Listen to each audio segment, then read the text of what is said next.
hanya dengan Rp15.000 per bulan, Anda telah turut berpartisipasi dalam menyebarkan dakwah bersama Tarbiyah Sunnah.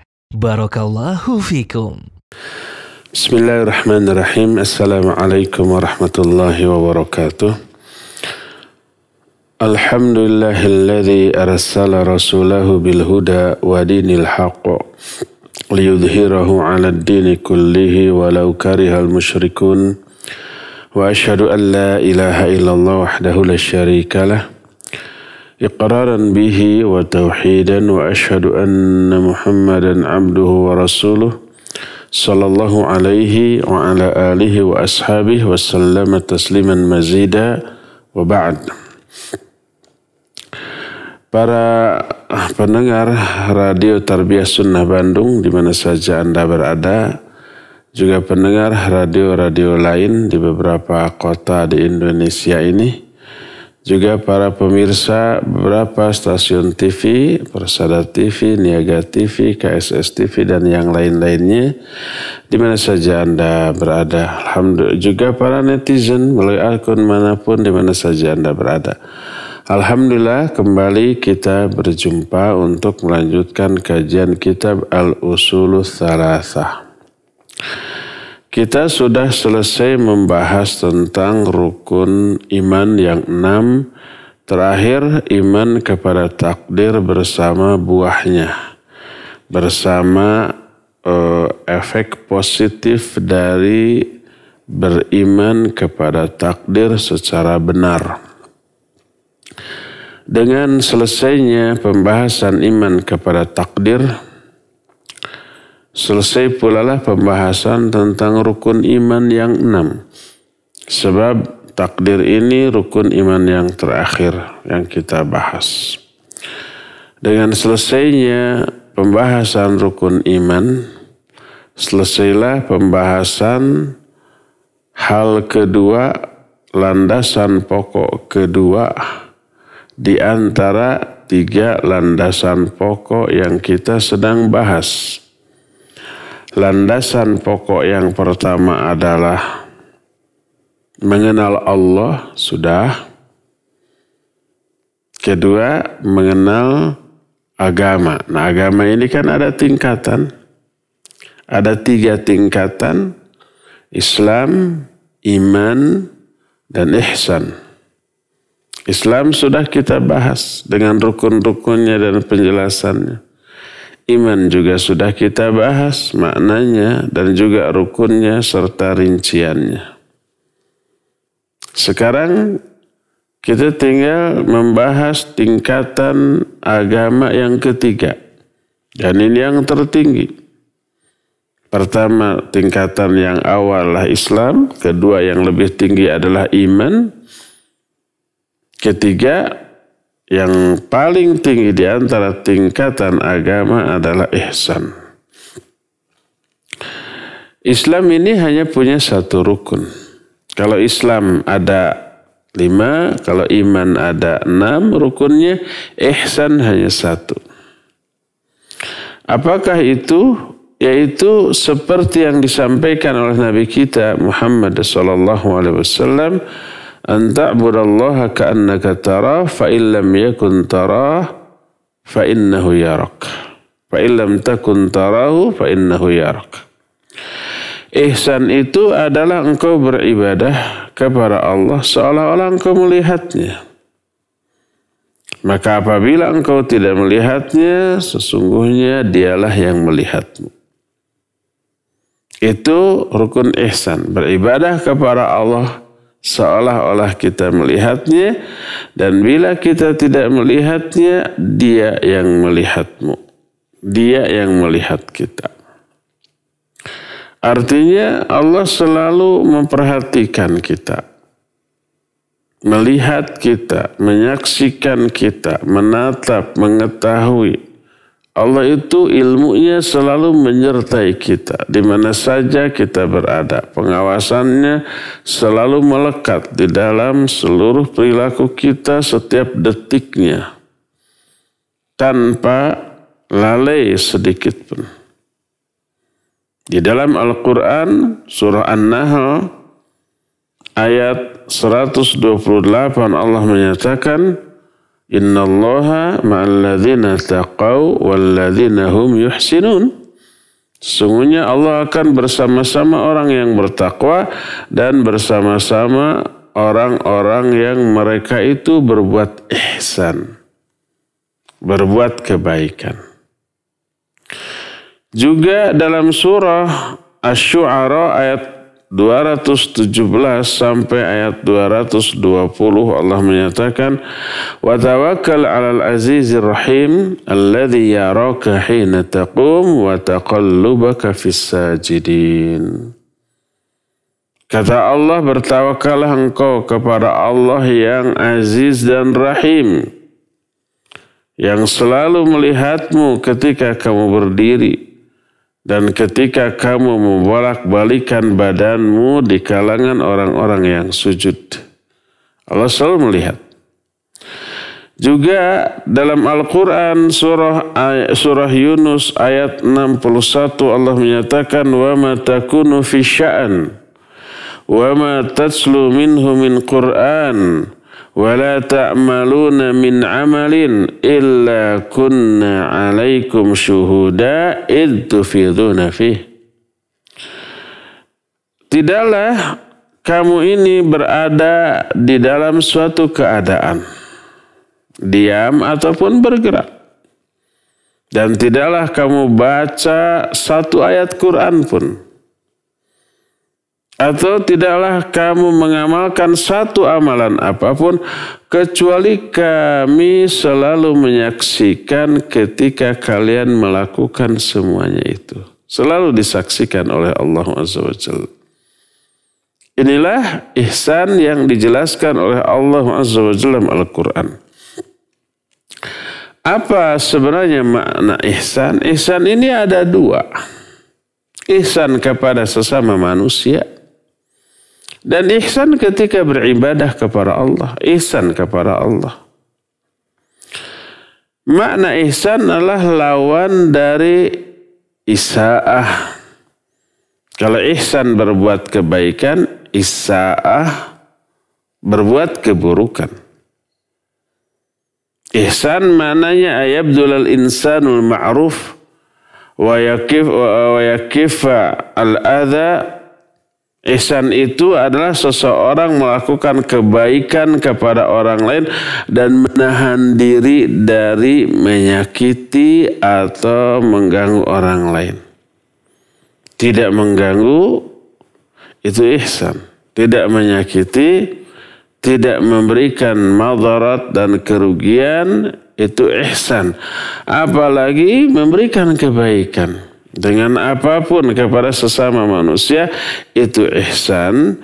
Baik melakukan atau memberikan kebaikan itu dengan hartanya, dengan kedudukannya, dengan ilmunya, dengan badannya, bahkan dengan ekspresinya.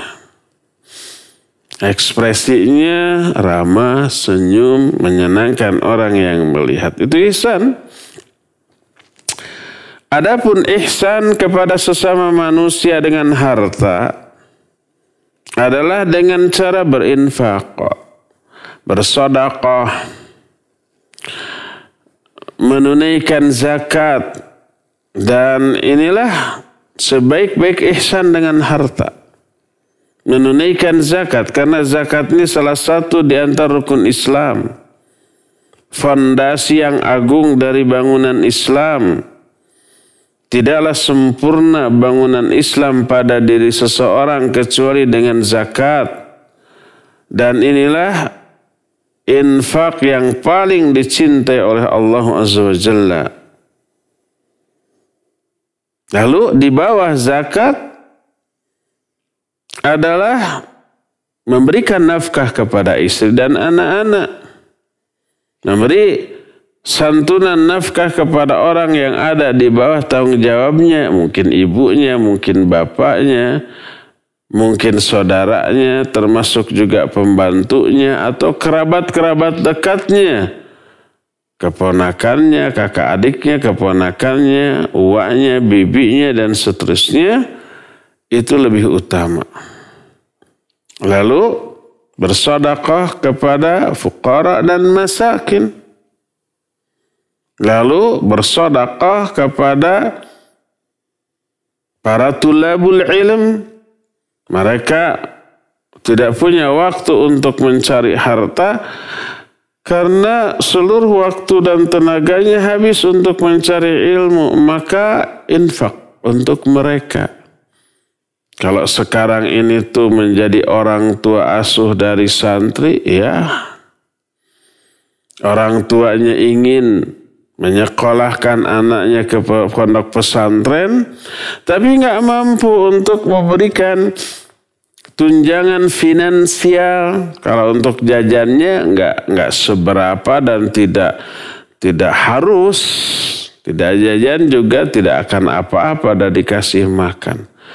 Tapi untuk uang pangkal, untuk bulanannya SPP-nya, ya itu mau tidak mau harus. Orang tuanya nggak mampu. Ada orang kaya merogoh sakunya tiap bulan menyantuni itu jariah, itu pahalanya itu. Nanti ilmu dan amal yang dilakukan oleh anak ini ngalir juga ke orang yang menjadi orang tua asuhnya yang membiayainya. Apalagi anak itu kelak sudah menjadi ustaz, da'i, mubaligh, ulama, hafidh Quran. Oh, setiap baca Quran yang membiayainya dapat pahala. Setiap kali dia dakwah ngajar yang membiayainya dapat pahala. Tuh gitu tuh. Nanti dia memiliki lagi murid-murid. Terus si anaknya sudah mati, murid-muridnya masih hidup. Si orang yang membiayai awal tadi tetap dapat pahala. Itulah berbuat ihsan dengan harta, menyantuni mereka. Adapun berbuat ihsan dengan kedudukan, jabatan, ataupun pangkat, ataupun kekuasaan. Manusia kan berbeda-beda level kekuasaannya. Ada yang level RT, level RW, level desa atau kelurahan, camat, kecamatan, kabupaten, atau kota, atau provinsi, atau departemen. Yang dipimpin oleh seorang menteri, apalagi negara yang dipimpin oleh presiden.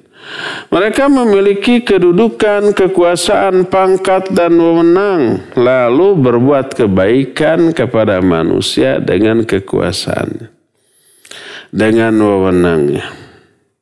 Dimudahkan urusan orang yang menjadi haknya untuk dia urus. Siapa yang memudahkan urusan manusia, Allah akan mudahkan urusan dia dunia dan akhirat. Sebaliknya siapa orang yang mempersulit urusan orang, Allah akan persulit urusan dia. Al-jaza'u min jinsil amal. Maka tanamkan prinsip kalau bisa dipermudah, kenapa dipersulit? Karena dengan mempermudah urusan orang, Allah akan permudah urusan kita dunia sampai akhirat.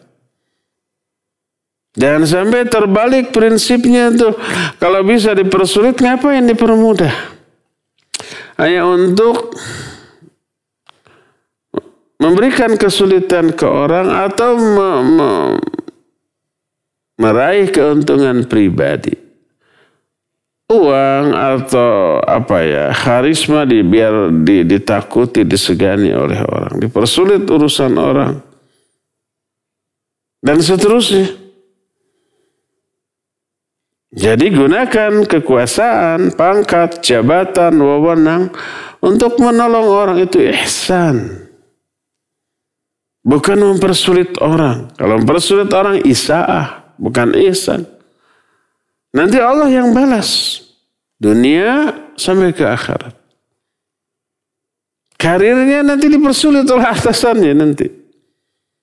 Itu baru di dunia. Di akhirat hisabnya amat sangat sulit. menjadi dosa dan bukan menjadi pahala. Wewenang harus menjadi ladang pahala bagi kita. Wewenang, kekuasaan, pangkat, jabatan harus menjadi ladang pahala. Menolong banyak orang dengan yang kita miliki. Nggak semua orang punya wewenang. Nggak semua orang punya pangkat, jabatan, kekuasaan. Pakai itu sebagai alat untuk meraih pahala sebanyak-banyaknya, menggugurkan dosa sebanyak-banyaknya, bukan sebaliknya. Numpuk-numpuk dosa, makin tinggi pangkatnya, makin gede dosanya. Makin apa? Makin berkurang pahalanya. Emang kalau umpamanya kekuasaan yang dimiliki dipakai kezaliman terhadap orang tidak mengurangi pahala? Mengurangi pahala. Bangkrut nanti dia. Kan orang yang berbuat jahat, zalim ke orang lain lalu tidak terbalas, di akhirat dia apain? Dibalas dengan diambilnya pahala. Kamu dulu mentang-mentang punya pangkat, punya kekuasaan, punya jabatan, zalim tuh ke banyak orang. Maka orang-orang yang dizaliminya, yang tidak sempat membalas di dunia, ngambil pahala dari dia. Ini ngambil pahala, itu ngambil pahala, yang lain ngambil pahala. Kalau ada pahalanya, bangkrut dia. Kalau pahalanya habis, sementara kezalimannya masih banyak yang belum terbayar, dosa orang yang dizaliminya diambil, ditimpakan kepada dia. Jadi resiko punya kekuasaan, pangkat, jabatan, wewenang besar. Karena bisa hilang banyak pahala, bisa menumpuk banyak dosa. Kalau disalahgunakan, itu isaah dengan jah. Jah itu kedudukan, pangkat, jabatan, kekuasaan atau wewenang. Isaah itu keburukan, melakukan keburukan. Gunakan kedudukan kita untuk berbuat ihsan, bukan berbuat isaah. Bantu orang yang dizalimi oleh pihak lain, redam kezaliman orang lain dengan kekuasaannya, itu jadi pahala dan mengurangi dosa. Itu ihsan dengan apa? Dengan kekuasaan. Adapun berbuat ihsan dengan ilmu, dengan cara mengajarkan ilmu itu, tidak harus berceramah seperti ini.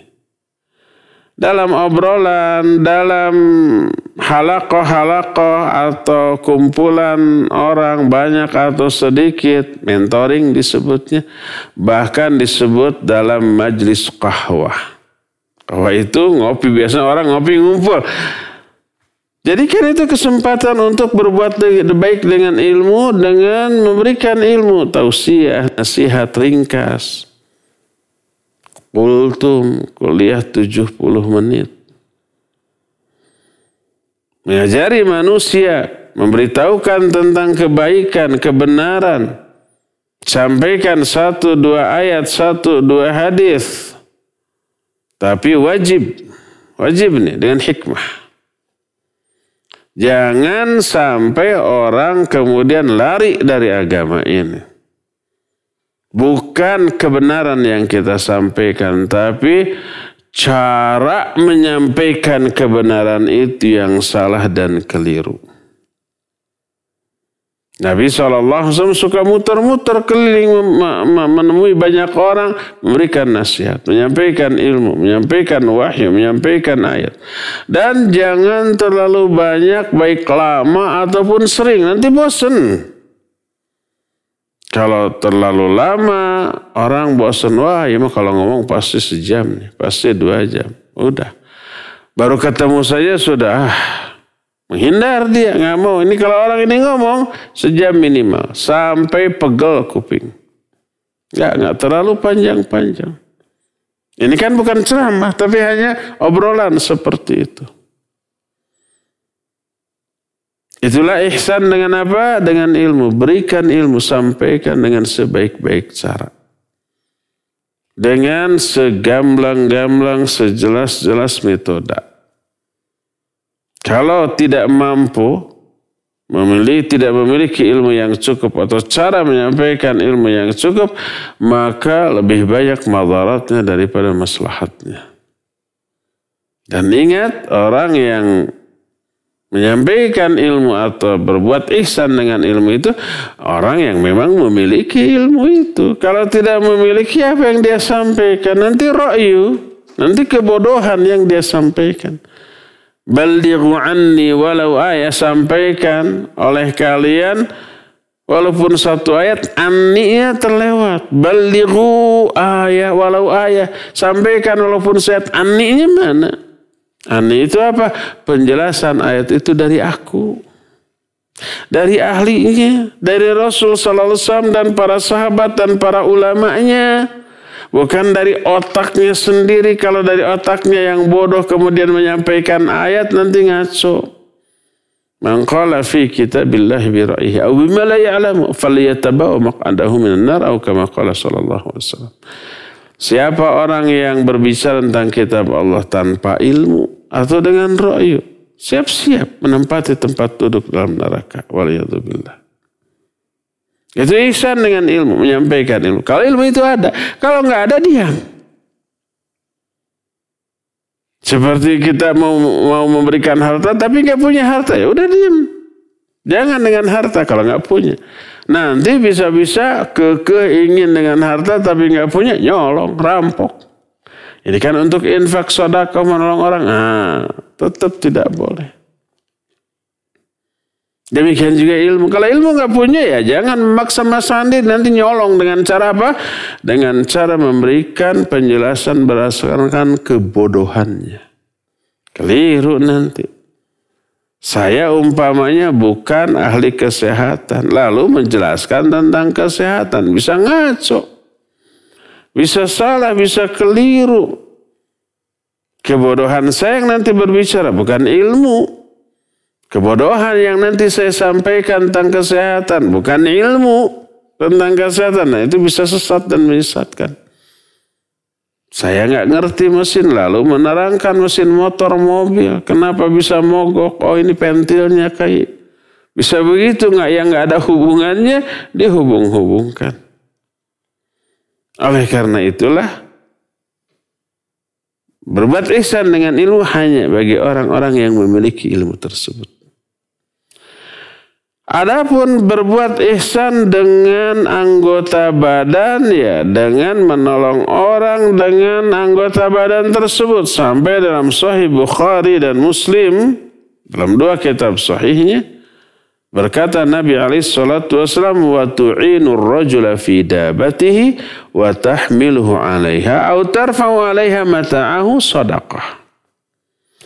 Engkau menolong seseorang dalam hal kendaraannya, atau engkau umpamanya seseorang naik, kalau zaman dahulu kendaraannya kuda, unta, keledai, naik ke atas, barangnya masih di bawah, kita angkat barangnya, nih dinaikkan ke untanya, ke kendaraannya. Atau tarfa'u 'alaiha mata'ah, dia mau memikul sebuah barang tapi ngangkatnya agak susah, kita angkatin, kita simpan di atas pundaknya. Itu semua sedekah, kata Nabi SAW. Atau menunjukkan jalan, kita pribumi di kota kita sendiri, datang orang luar kota, lalu bertanya tentang jalan kemana, tunjukkan. Selama dia bertanya tentang sesuatu yang dia ingin tuju dan bukan merupakan tempat maksiat. Kalau orang nanya, di mana sih di sini tempat judi? Ya jangan ditunjukkan. Di mana sih di sini tempat mabok-mabokan? Ya jangan ditunjukkan. Di mana sih di sini tempat prostitusi? Ya jangan ditunjukkan. Itu ta'awun 'alal itsmi wal 'udwan. Kerjasama di dalam keburukan dan kejahatan dan permusuhan, nggak boleh itu. Tapi kalau ditanya di mana masjid, tunjukkan. Di mana umpamanya tempat toko kue, toko buku, ya silakan tunjukkan. Membeli kue, membeli buku, ya bagus-bagus saja. Apalagi di mana masjid, oh itu tuh. Di mana di sini jalan ke pesantren, tunjukkan. Kalau itu kebaikan.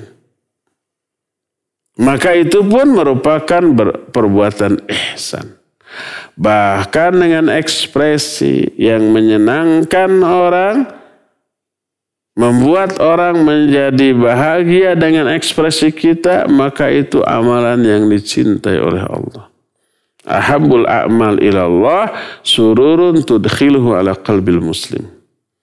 Amal yang paling Allah cintai adalah memasukkan kebahagiaan, kesenangan, kegembiraan kepada hati sesama muslim. Walaupun dengan tersenyum, walaupun dengan ekspresi wajah yang cerah, bear marahmai, someah dareh deh, dan seterusnya, maka itu merupakan perbuatan ihsan kepada sesama manusia. Itulah ihsan kepada manusia. Nah, sekarang ihsan dalam beribadah kepada Allah Azza wa Jalla, ini yang merupakan inti dari pembahasan kita. Bagaimana ihsan kepada Allah? Ihsan kepada Allah itu anta'budallah ka'annaka tarah. Seperti dikatakan oleh Nabi SAW, engkau beribadah kepada Allah seolah-olah engkau melihat Allah. Ini yang oleh para ulama, wa hadhil ibadah ay ibadatul insan rabbahu ka'annahu yarahu ibadatut talab wasyauq. Ini jenis ibadah yang disebut ibadah talab wasyauq. Talab itu menginginkan, syauq itu kerinduan.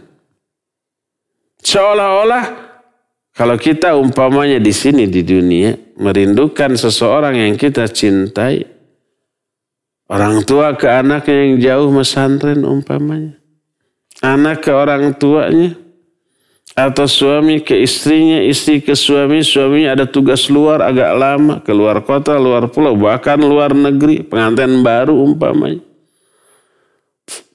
Maka akan selalu teringat, saking kuatnya ingatannya sampai terbayang senyumnya, tertawanya, ekspresinya, sedihnya, dan seterusnya. Itu ke orang loh, itu ke sama manusia loh. Seorang mukmin dengan keimanan yang kadarnya sangat tinggi beribadah kepada Allah seolah-olah dia melihatnya. Dan ini yang memotivasi dia, mendorong dia untuk selalu komunikasi dengan Allah Azza wa Jalla. Sebagaimana umpama suami istri pengantin baru, kemudian terpisah karena ada sesuatu.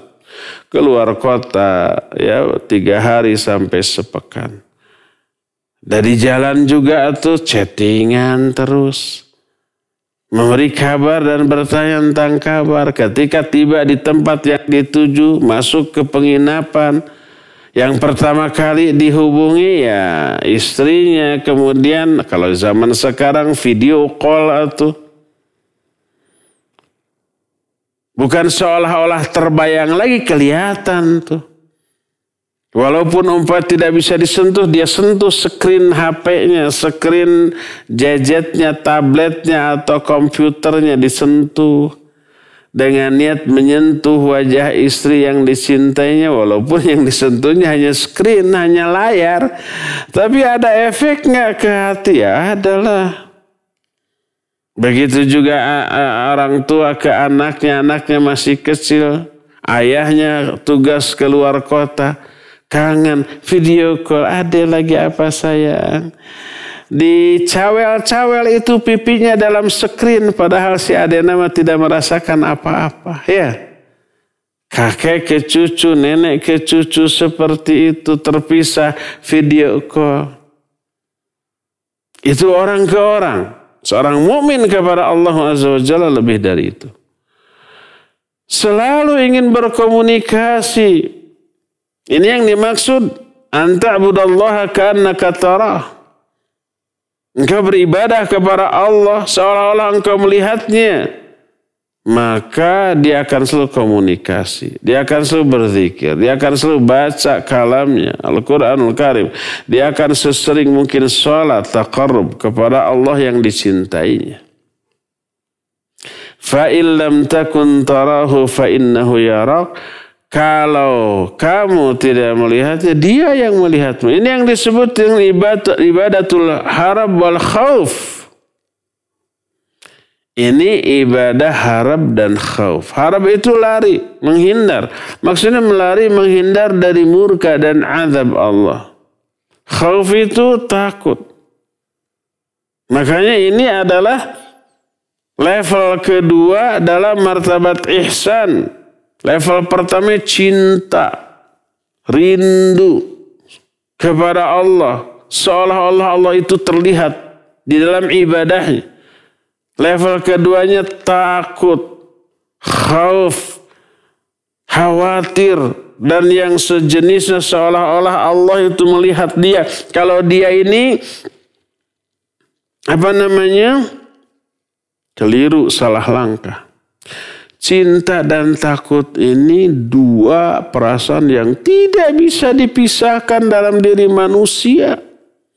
Setiap ada cinta pasti ada takut. Suami istri saling mencintai, ada nggak rasa takut? Ada. Takut pasangannya itu tiba-tiba berkurang cintanya, bahkan berubah menjadi benci. Takut orang yang dicintainya mencintai orang lain. Takut perhatian dan kepeduliannya itu berkurang, bahkan hilang. Ada selalu. Di dalam cinta selalu ada takut. Kepada apapun, kepada siapapun. Kita punya barang baru yang bagus, mobil kah, motor kah, HP kah, komputer kah. Suka cinta dielus, ditatap, diusap, dipakai, diutak-atik dan seterusnya. Kadang-kadang dalam tidur pun didekap itu, ya. HP, kalau mobil mamanya tidur didekap atau motor. Ada rasa takut? Tak ada. Mobil takut tergores, dilihat seluruh bodinya gitu. Takut mogok, takut rusak, takut hilang, dicuri orang, dan seterusnya tuh. Ada. Dalam cinta selalu ada rasa takut. Demikian juga kepada Allah Azza wa Jalla. Jadi kalimat pertama anta'budallaha ka'annaka tarah. Ini kalimat pertama, engkau beribadah kepada Allah seolah-olah engkau melihatnya. Di dalamnya terkandung cinta dan rindu. Dan ini mendorong untuk selalu berkomunikasi, selalu mendekat, selalu membangun hubungan yang baik. Dan kalimat kedua, fa illam takun tarahu fa innahu yarak. Kalau kamu tidak melihat dia, dia yang melihat kamu, mengawasi kamu. Coba berani nggak umpama seorang suami yang mencintai dan dicintai istrinya, jalan berdua di mall, ya belanja, atau hanya jalan-jalan, nggak punya uang. Tiba-tiba di hadapannya ada wanita cantik yang seksi. Berani nggak itu si suami melotot di hadapan istrinya? Enggak, dia akan tunduk, dia akan palingkan. Karena apa? Takut. Sekali melotot, istrinya dijewer nanti. Jaga tuh mata. Kan begitu ya? Istrinya memperhatikannya. Kemana mata suaminya itu tertuju. Kemana wajahnya menghadap. Ke arah mana dia. Disaksikan. Ada rasa takut? Ada. Jaim dia di hadapan istrinya. Menunjukkan kesolehan. Itu baru oleh orang. Apalagi oleh Allah. Ditatap terus, diawasi terus. Berani enggak melanggar perintah Allah? Ya enggak beranilah. Lebih tidak berani dibanding menatap wanita lain di hadapan istri. Bisa dijewer, bisa dicolok matanya, bisa dibaedan dibaedin, dicemrutin, dan seterusnya. Berdasarkan hal itulah maka ihsan tidak bisa dilepaskan dari dua hal ini. Ada cinta dan rindu kepada Allah dan ada takut dan khawatir kepada Allah Subhanahu wa ta'ala. Maka ibadah kepada Allah Azza wa Jalla tidak bisa dilepaskan dari dua rukun ini. Berkata Imam Ibnu Qayyim rahimahullahu ta'ala, wa ibadatur rahman ghayatu hubbih ma'adhulli abidihi huma ruknan. Beribadah kepada Allah yang maha rahman harus dicintai ghayatu hubbih, puncak kecintaan, ma'adhulli abidihi, disertai dengan ketakutan orang yang menyembahnya. Kedua ini merupakan rukun. Ibadah dibangun di atas dua fondasi ini, puncak kecintaan dan puncak kerendahan. Merendahkan hatinya, merendahkan dirinya. Dan itu yang ada di dalam sholat. Saking merasa rendah, hina dan takutnya kepada Allah, maka dia membungkuk, dia melakukan sujud, wajah, kepala yang selama ini simbol kemuliaan bagi seorang manusia, paling diagungkan, paling dianggap paling bernilai, itu disimpan di tempat yang paling rendah. Lebih rendah dari badannya, lebih rendah dari bokongnya dan seterusnya. Maka di dalam ihsan terkandung dua ini. Al-hub atau mahabbah dan juga al-khawf wal harb. Takut dan harb. Harb itu lari, menghindar dari apapun yang bisa mengundang murka dan azab Allah Subhanahu wa ta'ala. Apa efek dari sikap ihsan dalam beribadah kepada Allah ini? Berkata Syekh Al-Utsaimin rahimahullah. Wa idza kana al-insanu ya'budu Allah 'ala hadzal wajh fa innahu sawfa yakunu mukhlishan lillahi azza wa jalla. La yuridu bi'ibadatihi riya'an wala sum'ah wala madhan 'inda an-nas. Wa sawa'un ittala'a an-nasu 'alaihi aw lam yattali'uhu. Wal al-kullu 'indahu sawa' wa huwa muhsinul ibadah 'ala kulli hal. Bal inna min tamamil ikhlas ay yahrisul insan 'ala alla yarahu an-nasu fi ibadatihi. Wa an takuna ibadatuhu ma rabbih sirra. Apabila manusia beribadah kepada Allah dengan kondisi seperti tadi, ihsan, beribadah seolah-olah melihat Allah, kalau Allah tidak melihatnya, dia melihat engkau, maka dia akan beribadah kepada Allah dengan ikhlas, tidak meniatkan ibadahnya untuk riya atau sumah atau pujian manusia. Maka ketika ibadahnya itu dilihat oleh manusia atau tidak dilihat, sama. Ketika dilihat manusia gitu, ketika tidak dilihat oleh manusia juga begitu. Karena dia meniatkan ibadahnya bukan untuk orang, dinilai oleh orang, dipuji oleh orang, diberikan balasan oleh orang, enggak, tapi oleh Allah. Beda kalau orang ibadah karena ingin dilihat oleh orang. Kalau di hadapan orang sholatnya lama, khusyuk dan bagus. Kalau enggak ada orang, kilat. Asal-asalan.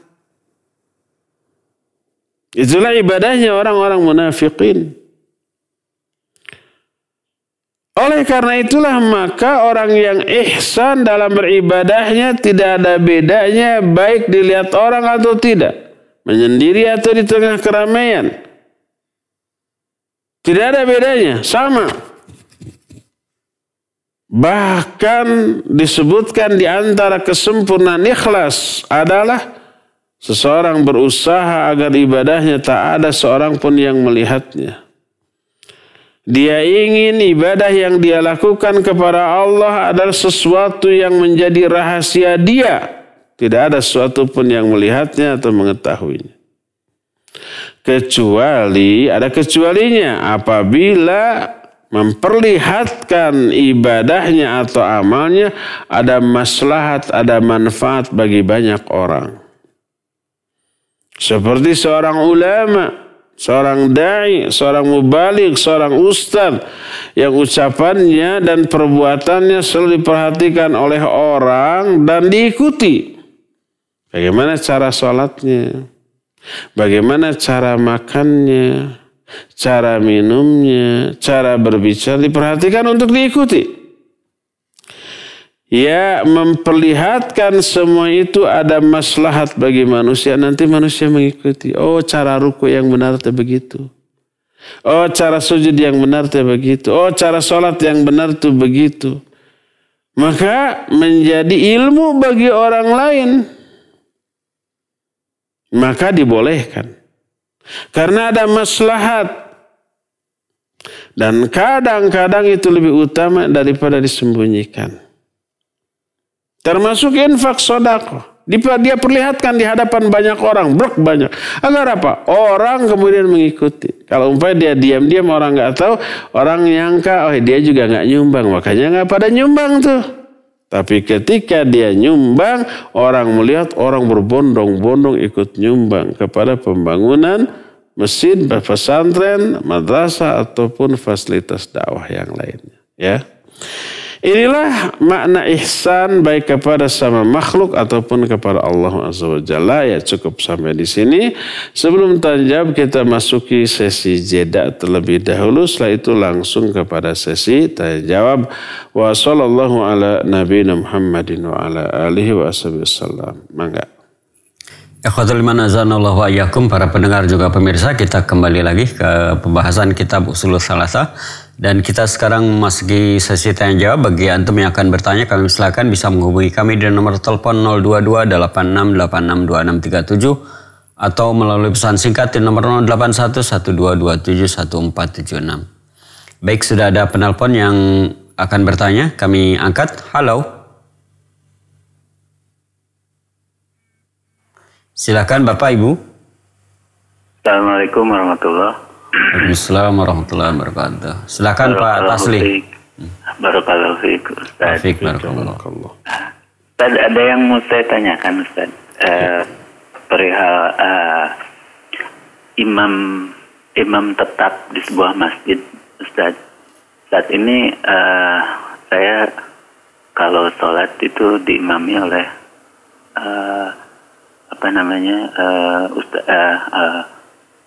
imam-imam yang baru belajar. Mereka terus aja gantian, terus berganti dan rasa-rasanya belum ada imam tetap. Kemudian saya coba untuk ngobrol dengan ketua DKM, dan ketua DKM memang mengatakan bahwa di sini belum ada imam tetap. Nah, pertanyaannya, apakah ada syarat khusus untuk menjadi imam tetap, Ustaz? Katakanlah kita mencari sosok untuk imam tetap, itu harus seperti apa? Maksudnya ke sana, Ustaz. Mohon penjelasannya. Jazakallah khair. Assalamualaikum warahmatullahi wabarakatuh. Iya. Wa jazakallahu khaira wa alaikumussalam warahmatullahi wabarakatuh. Pak Taslim? Pak Taslih di Sukahaji ya? Barakallahu fiik. Bagaimana syarat menjadi imam tetap? Kalau yang paling ideal ya hafidh. Dia hafidh Quran dengan qiraah, lagam, lagu yang bagus, yang enak didengar. Sebab tidak semua yang hafidh itu enak didengar, enggak. Walaupun pasti sebagai seorang hafidh dia setiap hari membaca berpuluh-puluh kali. Mungkin waktu hidupnya lebih banyak membaca Al-Quran. Tapi kok nggak enakan juga ya? Ada yang begitu. Tidak semua hafidh enak. Dan tidak semua yang enak itu hafidh. Ada yang bagus bacaannya dan enak lagunya, tapi belum hafidh, ada. Di dalam kedua-duanya ada kebaikan. Yang hafidh tapi tidak enak. Ada kebaikan yang enak tapi tidak hafidh. Ada kebaikan yang paling bagus ya hafidh ya enak. Kalau hafidh dipastikan idealnya ya. tajwid makhrajnya sudah bagus. Sebab metodologi yang diterapkan oleh para huffaz di dalam mengajarkan tahfidzul Quran kepada anak muridnya, sebelum menghafal itu tahsin dulu, digembleng dulu. Tajwid makhrajnya diluruskan terlebih dahulu. Dari mulai pengucapan semua huruf hijaiyah. Dari alif, ba, ta, sa, dan seterusnya. Dari mana huruf-huruf itu keluar? Dari tenggorokankah? Dari hidungkah? Dari bibir sebelah manakah? Dan seterusnya. Itu ditanamkan. Sebulan, 2 bulan pertama tahsin, baru nanti tahfidz, ya. Nah, jadi kalau yang hafidz biasanya bagus, bacaan tajwid makhrajnya benar, walaupun lagunya belum tentu enak. Yang paling ideal adalah ya hafidz ya enak bacaannya, sehingga betah makmum di belakang. Dan nanti orang dari jauh pun salatnya mau di masjid itu enakeun gitu. Baca surat yang panjangnya nggak terasa, malah ganggaraten kata orang Sunda mah. Masih betah, sudah harus ruku. Itu yang paling ideal, yang paling bagus. Kalau tidak ada yang begitu ya aqra'ukum bi kitabillah. Pilih orang yang paling benar bacaannya di kalangan kalian. Jadi tidak ada rotan, akar pun jadi. Pilih yang terbaik, jadikan dia imam tetap.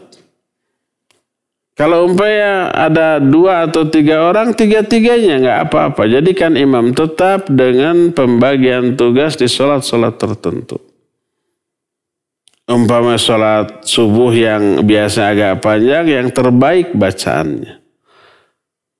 Kalau zuhur asar karena nggak dikeraskan, ya yang minimal yang paling berilmu tentang agama, terutama tentang fikih sholat, biar dia bisa mengantisipasi secara benar bila ada kekeliruan ataupun kesalahan dalam sholatnya atau kelupaan. Jadi pilih yang terbaik di antara yang ada. Jangan digilir siapa aja. Siapa yang mau silakan maju. Tetapkan yang terbaik di antara yang jelek-jelek. Mungkin semuanya jelek. Tapi di antara jelek ada yang kadar kejelekannya paling minim, yaitu. Tapi tidak memenuhi syarat ya. Yang ada itu gimana lagi itu. Daripada nggak ada sholat berjamaah ini mah nggak ada imam yang memenuhi syarat. Udah masing-masing aja. Di masjid sok sendiri-sendiri atau di rumah sendiri-sendiri. Ya jangan. Tetaplah berjamaah dan tunjuk orang yang paling baik di antara yang jelek-jelek. Lalu jadikan itu imam tetap di masjid itu. Yang apabila kelak muncul satu jamaah yang lebih bagus lagi, angkat dia. Jadikan imam tetap setelah itu. Dan si orang yang tadinya menjadi imam harus legowo, harus lapang dada. Sebab ini bukan perebutan jabatan, kekuasaan untuk kepentingan duniawi. Jangan. Tapi untuk kemaslahatan umat. Ada memang orang, terutama orang tua ya, sudah salah-salah, jelek gitu ya. Bacaannya nggak benar, terus lagunya nggak enakan, terus saja jadi imam. Nggak mau diganti dia sama orang lain. Walaupun udah rapat DKM nih yang jadi imam, sini mah anak muda tapi bagus. Tetap aja dia celeng-ceng lagi mendahului. Ada yang kayak gitu. Mungkin ada kebanggaan menjadi imam di dalam masjid. Walaupun tidak memenuhi syarat, ya. Orangnya tak tahu diri yang kayak begitu. Demikian Pak Taslih, wallahu a'lam bishawab. Silakan lagi. Nah, syukron Ustaz atas jawabannya. Kami silakan bagi para pendengar juga pemirsa yang akan bertanya secara langsung kepada Ustaz, bisa menghubungi kami di nomor telepon 02286862637. Baik, sudah ada penelpon yang masuk. Kita angkat. Halo. Wabarakatuh. Assalamualaikum warahmatullahi wabarakatuh. Silakan Pak Mulyono. Siap. Ustaz, saya menanyakan 3 landasan pokok, yaitu Islam, iman, ihsan. Yang sekarang yang saya tanyakan yaitu ihsan kepada sesama manusia. yaitu sodako, terutama sodako pada keluarga, pada istri. Nah, bagaimana ada seorang Islam tapi meninggalkan istri dakwah sampai berbulan-bulan tidak pulang? Apa itu termasuk Islam atau tidak? Assalamualaikum warahmatullahi wabarakatuh. Waalaikumsalam warahmatullahi wabarakatuh. Iya, Pak Mulyono di Margahayu. Barakallahu fiik. Ada sedikit koreksi. 3 landasan dalam agama bukan Islam iman Islam iman ihsan. Islam iman dan ihsan itu 3 tingkatan agama. Adapun 3 landasan pokok, pertama ma'rifatullah. Pertama mengenal Allah, landasan kedua mengenal agamanya, landasan ketiga nanti mengenal nabinya. Yang ini belum dibahas mengenal nabinya. Kita baru mengenal agama Allah.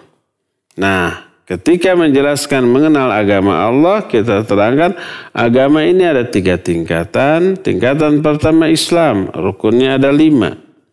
Tingkatan kedua iman, rukunnya ada 6. Tingkatan yang ketiga adalah ihsan yang sedang kita bahas ini.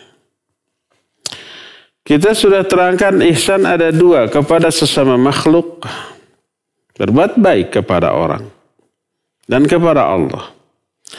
Nah, kepada sesama makhluk, ihsan dengan harta adalah infak dan sedekah. Infak sedekah yang paling afdal zakat. Yang kedua, memberi nafkah kepada anak istri. Kenapa memberi nafkah kepada anak istri lebih utama daripada kepada para fuqara, masakin, bahkan ke fisabilillah? Karena memberi nafkah kepada anak istri hukumnya fardu ain bagi setiap orang. Bagi setiap suami, bagi setiap kepala rumah tangga. Kalau tidak ditunaikan, dosa dia. Kalau umpamanya tidak punya, karena malas, padahal dia bisa berusaha, dosa dia.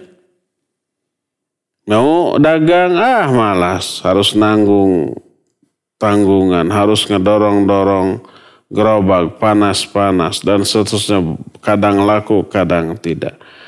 Malas, dosa dia, padahal mampu. Menyia-nyiakan orang yang berada di bawah tanggung jawabnya. Nabi SAW bersabda dalam hadis sahih riwayat Imam Muslim, "Kafa bil mar'i ithman idza dhayya'a man ya'ul." Cukuplah seorang itu dihukumi berdosa kalau dia menyia-nyiakan orang-orang yang berada di bawah tanggung jawabnya. Tidak menunaikan hak mereka, tidak diberi nafkah dan seterusnya. Adapun memberi nafkah atau infak sedekah kepada selain istri dan anak-anak hukumnya sunnah. Kepada fuqara dan masakin, kepada fisabilillah. Walaupun fisabilillah itu jariyah, terus menerus pahalanya. Tapi tetap sunnah hukumnya. Demikian juga ke fuqara dan masakin. Nah, termasuk orang itu meninggalkan keluarganya berhari-hari, berbulan-bulan. Untuk keperluan yang tidak menjadi fardu ain bagi dirinya. Itu namanya marajula ngalepaskeun pesing. Melaksanakan yang sunnah tapi meninggalkan yang wajib. Keluar rumah untuk keperluan apapun maksimal hukumnya sunnah. Kalau toh wajib fardu kifayah. Seperti berdakwah fardu kifayah kalau dia ahli dalam hal dakwah, berilmu dan memiliki kemampuan. Atau umpamanya mencari ilmu, ya hukumnya fardu kifayah bagi ilmu-ilmu yang untuk kepentingan umum seperti ilmu tafsir, ilmu hadis, ilmu fiqih, usul fiqih dan seterusnya. Itu fardu kifayah saja. Nah, adapun menafkahi anak istri hukumnya fardu ain. Lebih kuat fardu ain. Laksanakan lu fardu ain. Kalau masih ada waktu, masih ada memungkinkan, silakan fardu kifayah, silakan yang sunnah. Lakukan. Jadi kalau orang mau keluar berbulan-bulan, berhari-hari meninggalkan anak istri, mau makan mau tidak, apapun alasannya dia berdosa. Dan kalau dia berangkat berhari-hari berbulan-bulan untuk dakwah, kalau dia ahlinya berilmu, ya dia dapat pahala dari itu, tapi berdosa karena tidak menafkahi anak istri yang menjadi fardu ain bagi dirinya. Kalau dia bukan ahlinya, dia tidak berilmu, maka nggak boleh dakwah. Haram baginya dakwah kalau tidak berilmu. Sama dengan tidak bolehnya orang mengobati orang lain padahal dia bukan dokter. Bukan dokter, bukan mantri, tidak memiliki background pendidikan tentang kesehatan, tapi ngobatin orang. Bukan menyembuhkan, malah membuat orang yang sehat jadi sakit. Membuat orang yang sakit tambah parah sakitnya. Bisa mati juga. Kira-kira kejahatan bukan tuh. Kalau orang bukan dokter, bukan mantri, tapi bukan herbalis yang memiliki lisensi gitu, bukan terapis yang memiliki lisensi, dia hanya baca-baca sedikit tentang ilmu kesehatan, majalah kesehatan, jurnal kesehatan, mendengar ceramah tentang kesehatan, lalu dia membuka praktek pengobatan. Bisa dihukum nggak? Bisa. Malpraktek namanya. Malpraktek itu bisa dipidanakan? Iya bisa. Bisa dipenjara? Iya bisa. Ada aturannya? Ada. Orang nggak ngerti mesin, buka bengkel, datang motor mogok, dibongkar. Nggak bisa masangnya. Tambah parah dia.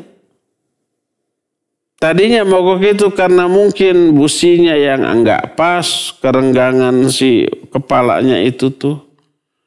Atau umpamanya selang bensinnya agak mempet, saringannya udah terlalu kotor, cuma dibersihin, ditiup pasang lagi bisa. Tapi dia membuka yang lain-lain yang nggak harus dibuka karena kebodohan. Dia akan lebih merusak daripada memperbaiki. Itu dalam urusan dunia semuanya begitu.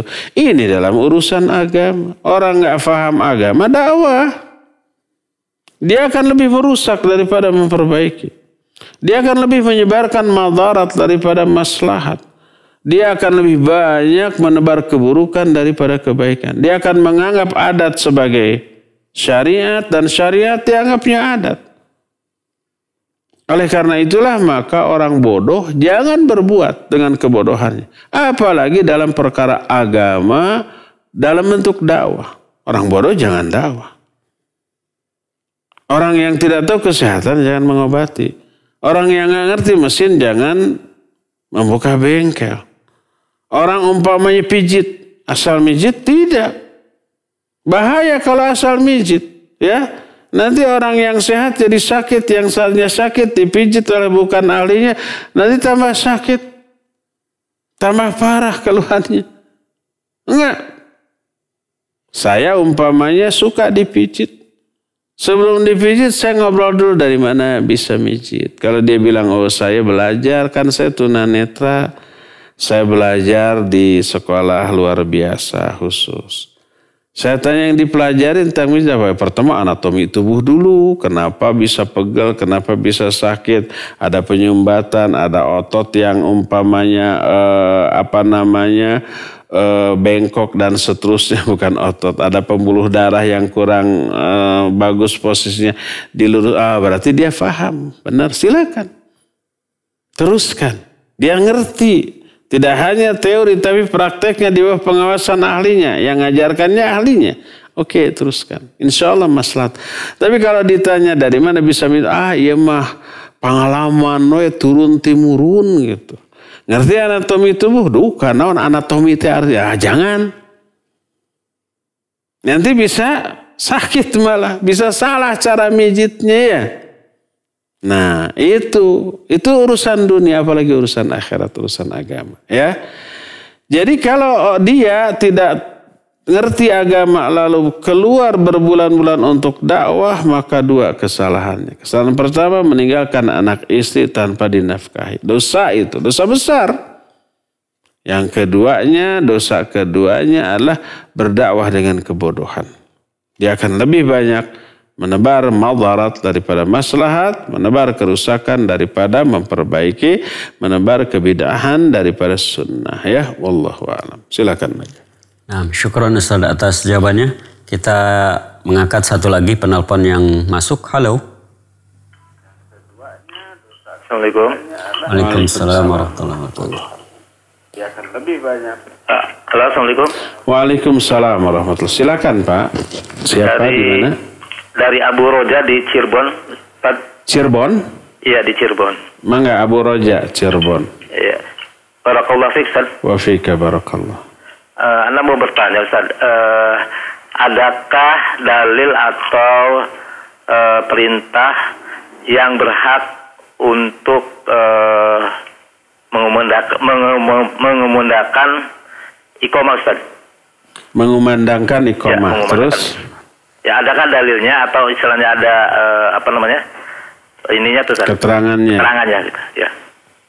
Itu aja, Ustaz. Jazakallahu khair. Iya, wa jazakallahu khairan. Abu Raja di Cirebon, barakallahu fik. Qamat adalah wewenang imam. Oleh karena itu kalau di negara-negara Timur Tengah yang memerintahkan qamat adalah imam, kadang imamnya yang qamat. Jadi dia umpamanya sudah melihat jamaah ini sudah pada hadir umumnya. Sudah pada menunaikan sholat sunat qabla atau sholat sunat di antara sunat mutlak antara azan dengan qamat. Dia memandang sudah saatnya memulai sholat, maka dia qamat. Dia maju lalu mengumandangkan qamat. Itu imam. Kadang menyuruh orang. Mungkin orang itu muazin, mungkin selain muazin. Maka umumnya yang disuruh adalah muazzinnya. Karena dia petugas. Yang memang mungkin dibayar untuk itu. Makanya imam berwenang untuk menyuruh. Hayo qamat, kita akan mulai sholat. Kadang umpama bisa aja menyuruh orang lain yang bukan muazzin. Jadi tidak harus muazzin yang qamat itu. Tetapi kalau muazzin itu afdal. Tapi jelas atas wewenang imam. Ya.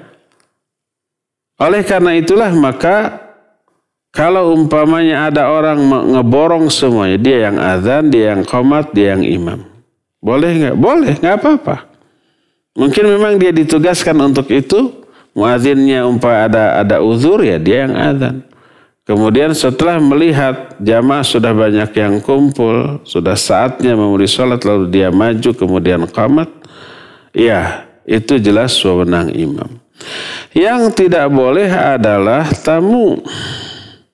Dia azan hanya karena umpamanya dia ingin azan atau mana nih sudah masuk waktu tapi belum ada yang azan, lalu mengambil mic, menyalakan amplifiernya, kemudian dia azan. Pas baru takbir datang petugasnya yang semestinya itu dia tidak beradab, nggak boleh. Atau dia terburu-buru, wah saya terburu-buru ingin segera sholat, lalu dia berdiri lalu dia qamat. Dia tidak akan jadi imam, tapi dia qamat. Padahal dia itu bukan pengurus, bukan yang bertanggung jawab di masjid itu, maka tidak boleh. Tidak beradab orang seperti itu. Jadi intinya qamat adalah wewenang imam. Bisa dia sendiri yang qamat, bisa dia menyuruh orang lain, dan orang lain yang disuruhnya itu bisa muazzin, bisa selain muazzin, yang jelas itu imam yang menunjuknya. Wallahu a'lam. Silakan terakhir ya. Nah, Ustaz, syukran atas jawabannya. Terakhir dari pesan singkat dari Pak Uus di Tasik. Pak Ustaz, kalau berbuat ihsan pada manusia dikarenakan takut akan kekuasaannya, itu bagaimana? Jazakallahu khair. Berbuat ihsan kepada penguasa. Kalau kita tidak berbuat baik, bisa-bisa dizalimi gitu. Taib. Ihsan ini kepada siapapun, kepada binatang, kepada manusia walaupun yang kafir, kepada rakyat yang lemah, termasuk kepada penguasa, wajib berbuat baik, ya tetap wajib mendoakan kebaikan bagi penguasa. Bukan mencela atau mendoakan keburukan. Nanti penguasa didoakan keburukan, tambah buruk dia. Nggak ada maslahatnya bagi masyarakat, bagi rakyat yang dipimpinnya. Umpamanya didoakan semoga si penguasa itu sakit. Ternyata benar sakit. Apa manfaatnya bagi rakyat dengan sakitnya orang itu? Nggak ada. Malah mungkin dengan sakitnya tambah parah kebijakan dan tindakan yang dilakukannya, lebih menzalimi rakyatnya. Biar didoakan mati, terus ternyata mati betul. Apa maslahatnya bagi masyarakat? Penggantinya mungkin sama jahatnya, buruknya, atau bahkan lebih buruk. Tapi kalau didoakan kebaikannya, Allah berikan hidayah, ternyata dikabulkan, jadi soleh dia. Akhirnya apa? Akhirnya membawa kebaikan kepada rakyat yang dipimpinnya. Maslahat. Makanya seorang ulama, Ibnu Mubarak, menyatakan kalau aku memiliki satu doa yang pasti dikabulkan oleh Allah, niscaya aku akan doakan kebaikan bagi pemimpin. Ad'ulahu bukan alaihi. Ada orang yang karena kebodohannya memahami justru omongan ini menunjukkan bolehnya mendoakan keburukan bagi penguasa. Dia keliru. Dia melihat dari terjemahan, bukan melihat dari teks asli bahasa Arab. Dan teks aslinya ad'ulahu bukan alaihi. Lahu itu mendoakan kebaikan. Umpamanya kalau kita ingin didoakan kebaikan, kita menyatakan ud'uli. Jangan salah, ud'u alayya. Oh, kalau ud'u alayya, doakan keburukan bagi saya. Pakai ala. Tapi kalau ud'uli Allah, tolong doakan untuk kebaikan saya kepada Allah. Pakai li. Jadi ala dan li aja sudah bertolak belakang tuh. Apanya? Maknanya. Perkataan ulama tersebut pakai la. Pakai huruf li, yaitu liulil amri, untuk penguasa, lil hakim, bukan alal hakim. Berdasarkan hal itulah maka mendoakan kebaikan bagi penguasa yang jahat adalah ihsan. Berbuat baik kepada penguasa agar tidak jahat, ya ihsan, boleh, nggak apa-apa.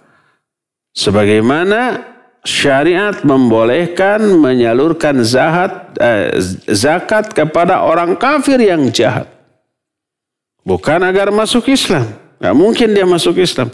Tapi agar berhenti atau berkurang kejahatannya. Tadinya jahat. Begitu diberi zakat, dia malu, akhirnya melunak, tidak sejahat sebelum. Itu mu'allaf juga. Dibolehkan memberikan sebagian harta berbuat baik kepada orang kafir yang jahat agar berhenti dari kejahatannya atau berkurang. Walaupun dia tidak mungkin masuk Islam. Apalagi kalau sangat memungkinkan, tadinya jahat, begitu dikasih, oh akhirnya baik, akhirnya masuk Islam, ya bagus. Itu mu'allaf. Jadi dibolehkan umpamanya berbuat baik kepada penguasa yang jahat, agar dia berhenti dari kejahatan, minimal berkurang kejahatan, dan itu ihsan juga, ya ihsan juga. Ya, cukup ya sampai di sini. Insyaallah kita akan jumpa kembali di hari Senin yang akan datang, dan nanti kira-kira jam 8 kita akan jumpa lagi dalam pembahasan kitab Ad-Da'wa Dawa dalam gelombang yang sama.